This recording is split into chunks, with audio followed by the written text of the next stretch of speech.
Hello, friends and family. Welcome back to another episode of the podcast. This episode should be coming out on January 23rd, which is 2 days after my daughter Claire's 10th birthday, which is just kind of crazy to think about, that my little girl is 10 years old. That's just pretty awesome. She is strong-willed and hard-headed, and she questions everything. She's incredibly creative and sweet and kind, but also tough. She's got a little chip on her shoulder that I think will take her far in life, and that's just kind of where my head is, thinking about my little girl turning 10 years old. When this episode drops, hopefully we will have been spending the entire weekend celebrating her birthday. Now, some good news. I found an organization, it kind of blew my mind a little bit, because this organization is very close to home. I've been trying to highlight a lot of these groups, organizations that are in the Midwest. This particular organization is very close to my hometown. This organization is called Seed Savers Exchange, and it's based in Decorah, Iowa, which is a little more than an hour, I suppose, from where I live in St. Ansgar, Iowa. And I kind of got fascinated with the work that they're doing. I'm especially blown away that they're so close. This is an organization. I want to reach out to some more of these groups that we have highlighted, and just to see if there's anything else we can share, and just so I can learn a little bit more. I love learning about pretty much everything, and I especially enjoy learning about people and groups who are trying to do positive things. The Seed Savers Exchange looks like they've been up and rolling since 1975. And what they are, in part, is the nation's largest non-governmental seed bank protecting heirloom varieties. Now, I've heard of heirloom varieties, but I did a little more research after discovering this organization. This is my very basic, rudimentary understanding of what heirloom varieties are. So again, this is my basic understanding, limited research. But basically, as we have more industrial farming and we have seed companies and all sorts of agricultural companies that are trying to get the most out of their seeds, and they're trying to make things that are resistant to weeds and to pests, all sorts of things like that, we start to lose a lot of the biodiversity of plants that have adapted, changed, because they've grown in certain areas and certain climates, and smaller groups of people or individual people have saved seeds from year to year. So with all of this larger, more industrial farming, we get less biodiversity. And I'm not trying to attack large-scale farming. I'm certainly not trying to attack a lot of the scientific advancements that have made it possible to produce large quantities of crops that are used for food and for other products. I understand that's the situation we have. That's the reality we have.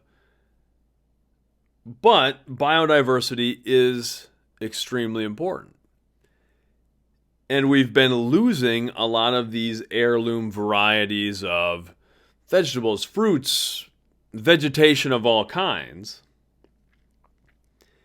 And my understanding is that technically heirloom seeds, heirloom varieties, are plants that are open pollinated as well. They're sort of existing a little more naturally, for lack of a better term. And they're being pollinated by the insects and other animals that pollinate these plants in nature.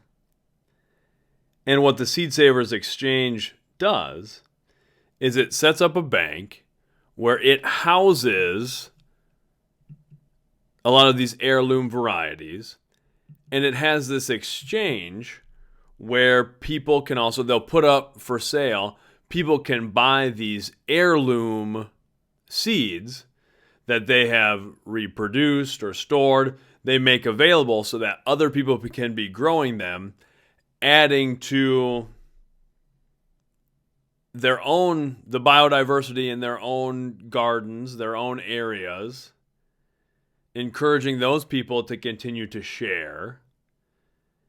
It's very much like some of the repopulation efforts we've seen with endangered animals, where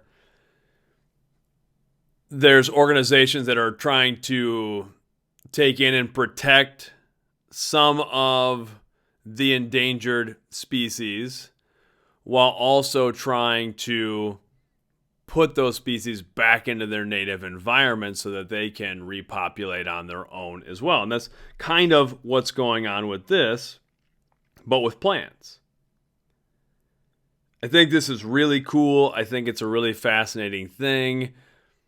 Personally, I got a lot deeper into gardening this last year. My daughter Claire, who I talked about at the top of the show, she and I planted our first real garden this year. We've been doing houseplants and different things for some time and repotting things. And we got a real nice garden going this last year. And now we've got a nice compost pile going. And we've got a compost bin in the house that we put stuff in and then take out to the pile. And I've just gotten more into this. I love having fresh vegetables and things right there from my yard. I like the organic nature of them. And anything where we're protecting the environment, doing things to make our earth just a little greener, a little bit better for the future, I think is a very important thing. And I love that this is so close to where I live, and I want to find out more about them, dig deeper into what they're doing, and learn more for myself. That's the Seed Savers Exchange.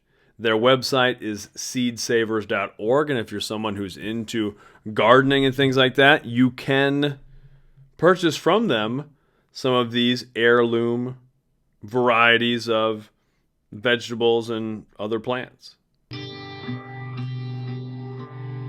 This is Family Time 93. I was kind of excited for this one, only because it's number 93, which is a number that I like. It was my defensive number when I played football in college, which doesn't mean a lot to anybody else, but it's kind of funny if you're a sports person or someone who just has an affinity for numbers. There are certain numbers that sort of just jump out to us, mean something to us, and 93 is always a big number for me. It's one of my favorite numbers. So this is Family Time 93. We're talking about technology and communication. We're back to relationship skills for our social emotional learning competencies. And when we're talking about relationships, we're talking about communication in our contemporary society, we have to consider how technology plays a role in our communication.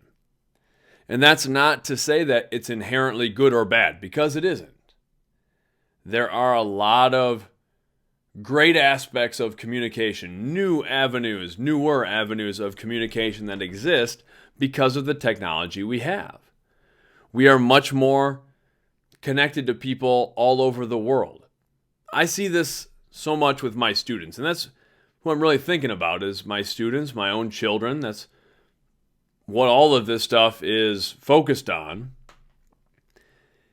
And there's a lot of great things, I think. I think in some ways, my students, my children, perhaps the younger generation as a whole, is a little more open-minded, a little more culturally aware.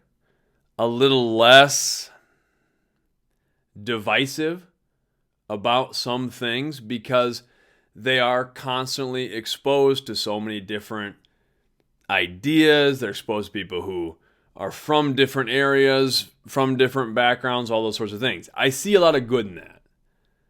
I also see a lot of potential positives in what we can learn, how we can be motivated. We can use social media and internet access, all those sorts of things, as a very powerful tool because we have so much information available to us at all times. That's an amazing gift that we can look things up and we can learn and we can very much be self-directed learners. We don't always use our technology for that, but it's there, and I do see it getting used. I do see students investigating things that are interesting to them, even if it's in a fairly passive way, like following certain people who inspire them on social media. That's okay. I think there's a lot of positives that come from that.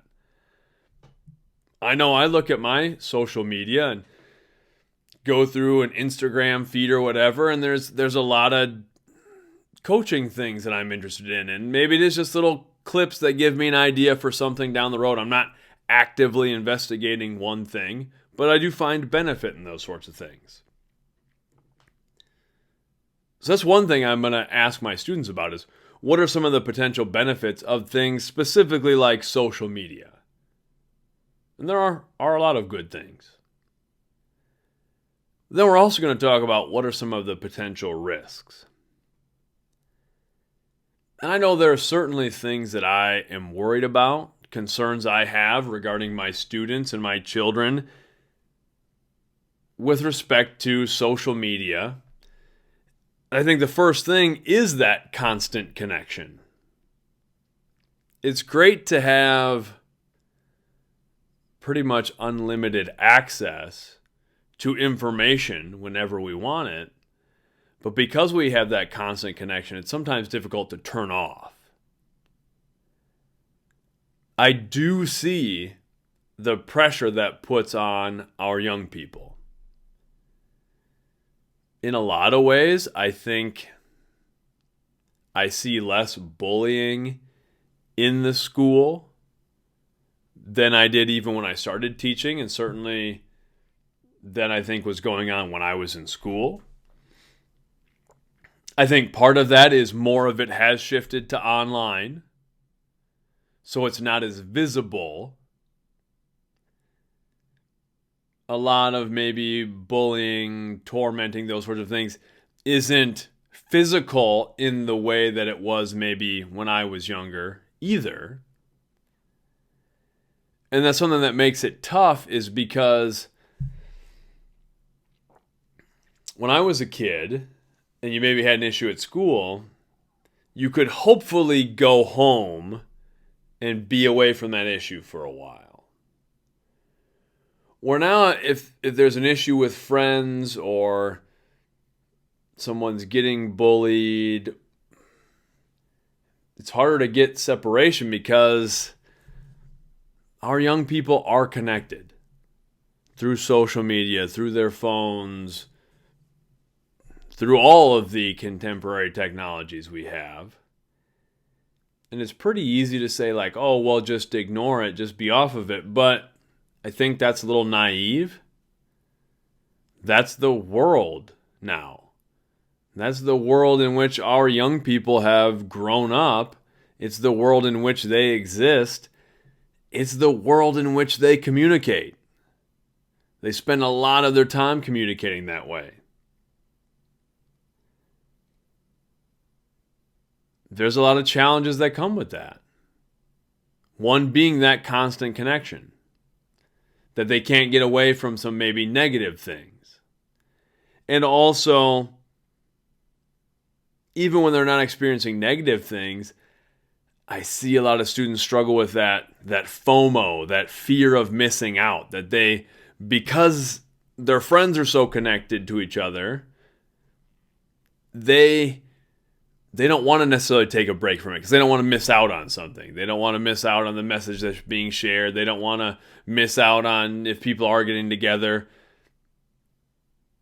It's hard that way, especially when we're young and we want to fit in and we're seeking a sense of belonging. We were just talking about last week when we were discussing validation. Separating ourselves from the constant connections in a group is hard. That does raise some other concerns about things like diminishing face-to-face conversation skills.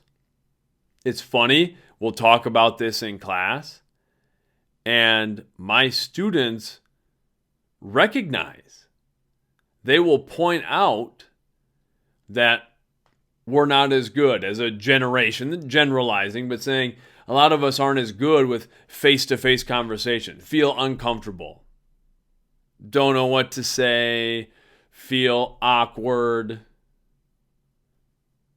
because a lot of their communication is being done digitally. So then, especially when they have to communicate with someone who's older or maybe has an apparent position of authority, there's some discomfort there.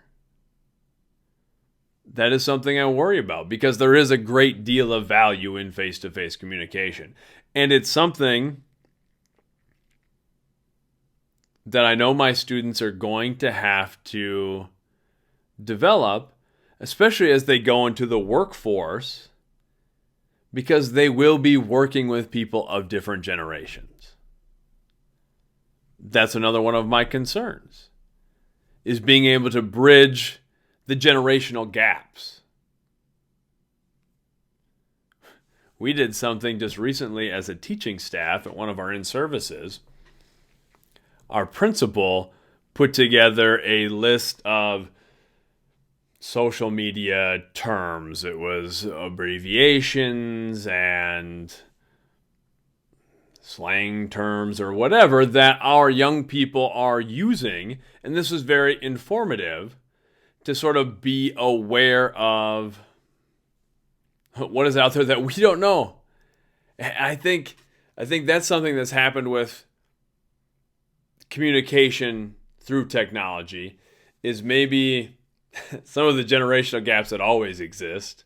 As we reach the older generation, we no longer understand everything the younger generation is doing, and part of that is natural, but things develop and change so quickly. Trends move so quickly.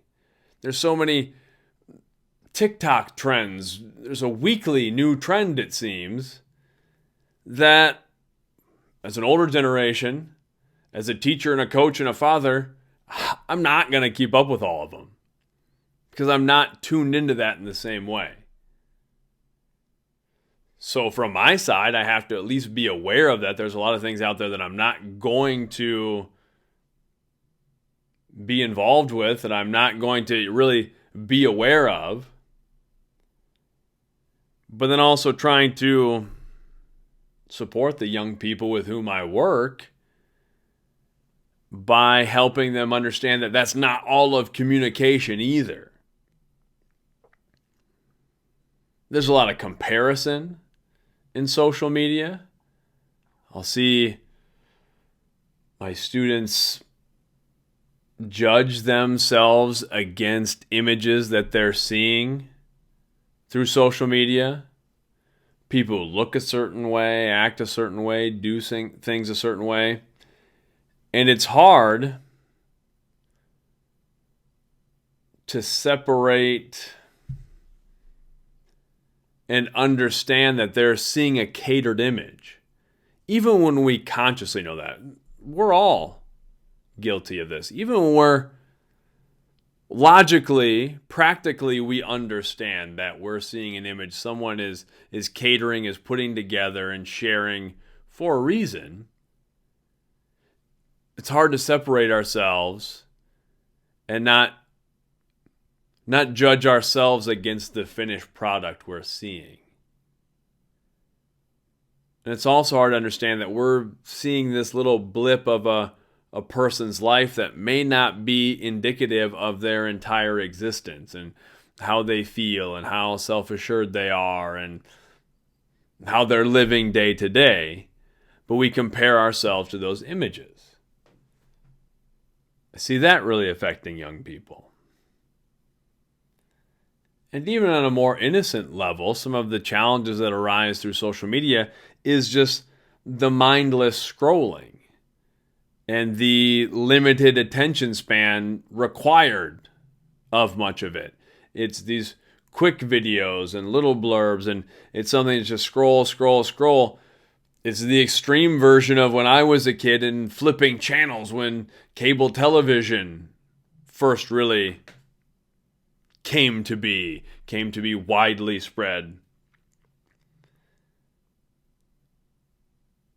It can be such a time waste scrolling through social media. Time just passes and we're not actively looking for anything. We're just scrolling. And that, I think, leaks into a lot of our lives, is we're not actively pursuing something. We're just scrolling. We're just sort of going along, not looking for anything in particular. Those are all potential challenges. So, my point right now isn't to try to solve all of these problems, but with all of this stuff, it's important to have these discussions. It's important to have these discussions in class, to ask ourselves, how does communication impact, or how is communication impacted by technology in general? What are some of the positives? What are some of the negatives? And personally, individually, it's important that we ask those questions. How do I interact with technology? How do I interact with other people through technology? How is that impacting my communication skills? Do I enjoy it? Am I getting something positive out of the time I'm spending connected with social media, etc.? And if not, how do I better manage those things? How do I better utilize those things? We'll talk more about this down the road, but it's important to come up with some management strategies. I try to do that. I find myself scrolling through Instagram without a real plan, but then I try to set myself up because I don't mind that sometimes. Sometimes I like to just see what's on there. I like to pick up new stuff. I like to check out what people are posting in areas of interest for me. I've got a lot of visual art stuff and football stuff and jiu-jitsu stuff and whatever that I like to scroll through and see and save things. I can go back and look at them later. That's all right. But I try to be precious with my time and set aside, oh, right, this is the time that I'm going to scroll through Instagram, whatever. Then I try to put limits on that, and I try to set my phone aside. That's one thing. I always keep my phone on silent, do not disturb mode, so it doesn't vibrate anything. So I'm just checking my phone when I have time and seeing any messages, calls, anything like that I do have. I'm not letting it interrupt whatever I'm doing in the moment. And with that, I try to actually not carry my cell phone all the time, unless I'm traveling or I'm somewhere where it's handy to have it. When I'm teaching, when I'm at home, I just set it aside somewhere. I don't have it with me so that I'm not tempted with downtime. It's something I'm specifically seeking out and doing. And that's a little bit of an aside. That's kind of where we want to go from here. But first, we have to have those conversations about how technology is affecting our communication. But let's have a great week this week. Let's think about communication. Let's communicate with each other. Much love. My blog post for this week is the moment and the self. I very much like to study different beliefs, different philosophies, different schools of thought to try to learn whatever I can. To take away things that connect with me, to find some value. I don't claim to be an expert on any school of thought or religion or philosophy, but I like to study those things. I have found a strong connection with many of the philosophies, many of the principles of Zen Buddhism. Particularly, I like the notion that Zen is about relieving pain and trauma from our lives.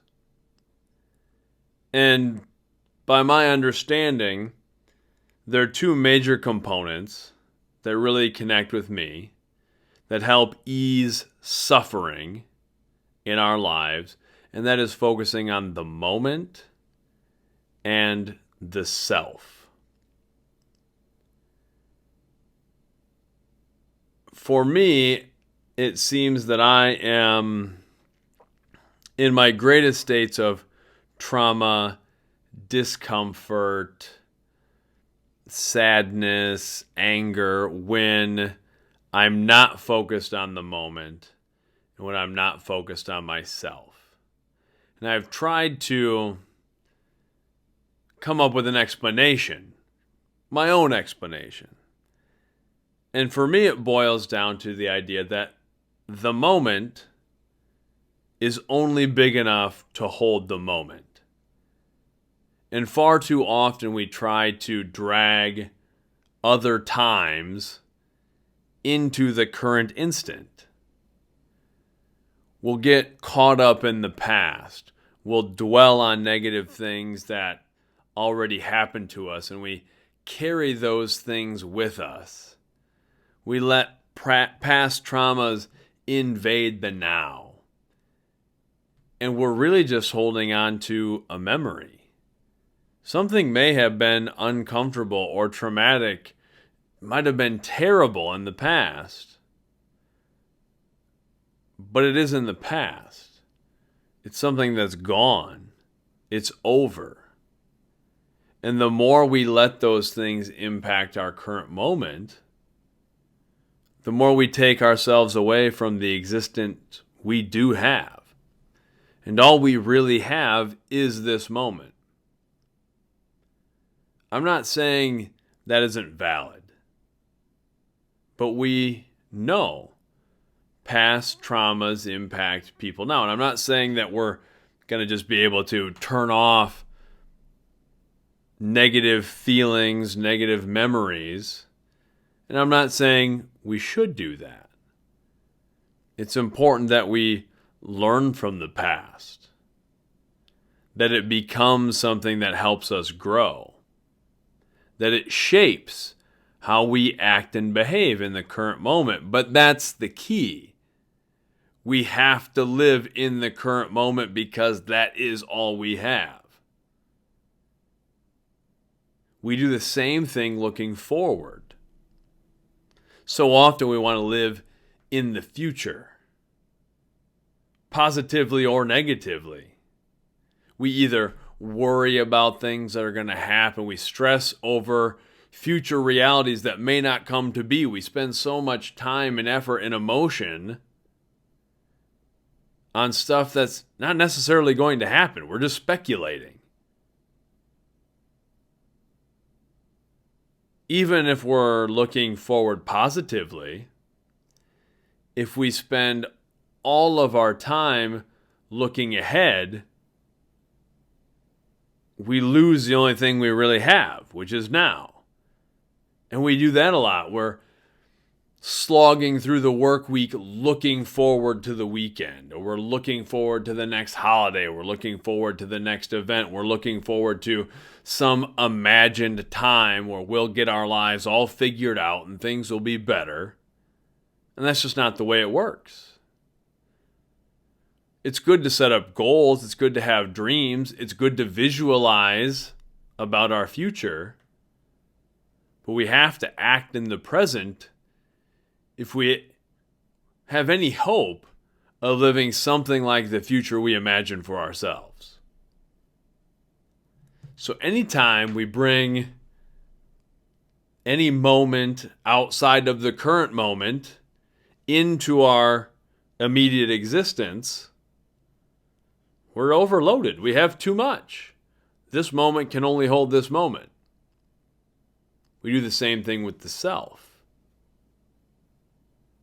One of the few things we have control over in our lives is ourselves. How we react, how we behave, the things that we choose to believe in and devote our lives to. We're often willing to let other people make some of those decisions for us, though. We'll get caught up in other people's opinions. We'll let other people dictate to us, and we'll act a certain way because this person wants us to, or we perceive this person wants us to act a certain way, look a certain way, do things a certain way. It's okay to have strong connections with other people. That's important. But again, if we bring more people into ourselves, that's not possible. Ourself can only be ourself. And that's a precious, precious thing, because in the end, at the end of our days, we have our values, our beliefs, our hopes and dreams that we want to bring to life. That's who we really are. And when we bring in all of this other stuff, all of these outside pressures, when we absorb other people's emotions, we become overloaded. So it's important that we focus on the moment and the self. I certainly still struggle to do this, but I've gotten a lot better through things like meditation and just... And when I talk about meditation, part of it is a formal meditation practice, but the other is just giving myself a chance to reset during the day when I am feeling like I'm getting out of the current moment, when I'm stressing too much about things past or things future, or I'm letting other people impact me a little too much. I stop and reset and try to focus on what I have, which is myself in the moment and this instant. And that helps simplify things a little bit. Now here's a word from our sponsor. This week's podcast is brought to you by Secret Handshakes, combining the best parts of secrets and handshakes. I like a good secret handshake. I haven't had really what I would call a secret handshake in my life. When I played football at Upper Iowa, a lot of the guys had a specific sort of handshake thing that had several movements to them. I didn't come up with it, but it's what a lot of the guys did. So I would do it. I also kind of always enjoyed when I would connect with people from different areas, different neighborhoods, grew up in a different way. They maybe had a different way of greeting each other, shaking hands, doing those sorts of things. I like that. Even if it's not a formal, planned, secret handshake, I like those kind of personal things, those sort of colloquialisms that, like, this is how we say something, this is how we greet each other. Even just with friends, there's certain friends that you maybe go in for the one hand handshake and then the one arm hug, that sort of thing. It's kind of some of it just sorts itself out. I kind of do that with my kids. There's a certain way we do things, or like with my son when he's 11 years old now, my son Mickey, but when he was an infant, for whatever reason, when I would tuck him into bed, he would sort of headbutt me. Not hard, but kind of lean his forehead into mine. And it just sort of stuck, not to embarrass him, but I still do that with him every night when he goes to bed. And it's kind of become a cool thing. It doesn't have to be like this sappy thing. He's older now. He's becoming something of a young man. That doesn't have to be a big lovey-dovey thing, but just a nice little tap of the head. And those things are great. I remember my youngest brother Landon having a very, very elaborate secret handshake.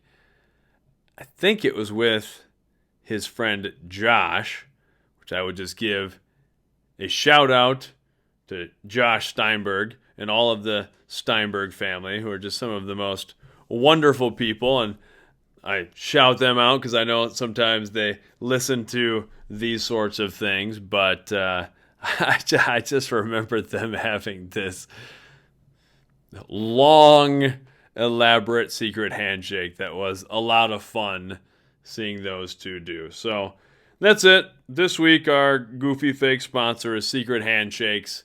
Spend a little time thinking about some of that silly stuff in your own life, how we make those specific connections with people in our lives. Now, from me to you, thank you so much to everyone for joining me this week again for another episode of the podcast. For our good news segment, we talked about Seed Savers based out of Decorah, Iowa. That's the Seed Savers Exchange. This seed bank that they've created and this seed exchange they've created to protect heirloom varieties of many different plants. That's so cool to me. I think it's awesome that it's this close to where I live. I want to do a lot more research. I want to connect with them. It's so important that we do things that help keep our planet thriving and growing the best that we can. For our family time, we talked about communication in our contemporary society in this technological age and how technology impacts our communication for better and worse. Spend a little time talking about the moment and the self, how the current moment isn't really big enough to hold any of our past traumas or our future concerns, how it's good to learn from the past and plan for the future, but we have to live in the moment and we have to be focused on ourselves, even while we're connected to other people and we're supporting others, which is right and good to do. We have to stay focused on ourselves first. And then we talked about silly things like secret handshakes. So this week, think about how you're communicating. Think about how technology is impacting your communication. Maybe take a little time to think about something you can do to help the environment, help the world for the next generation. Take some time to focus on yourself, to be present in the moment in whatever way works for you. And maybe find somebody you care about and give them their little secret handshake, or maybe it's a turn of phrase. Maybe it's even just a movie line that you know that they'll get, and share that moment, because those things are special and important. Those are the real important things in life. Until next time, love yourself, love each other, love the fight. Feel free to reach out through any of the social media stuff. Luke Nielsen Media, pretty much everywhere. LukeNielsen.com. Again, we'll have some more stuff coming out with my book, Ernest from Earth. Look for that very soon. Hopefully I have some other things going on as well. I appreciate all of you. Thank you. Much love.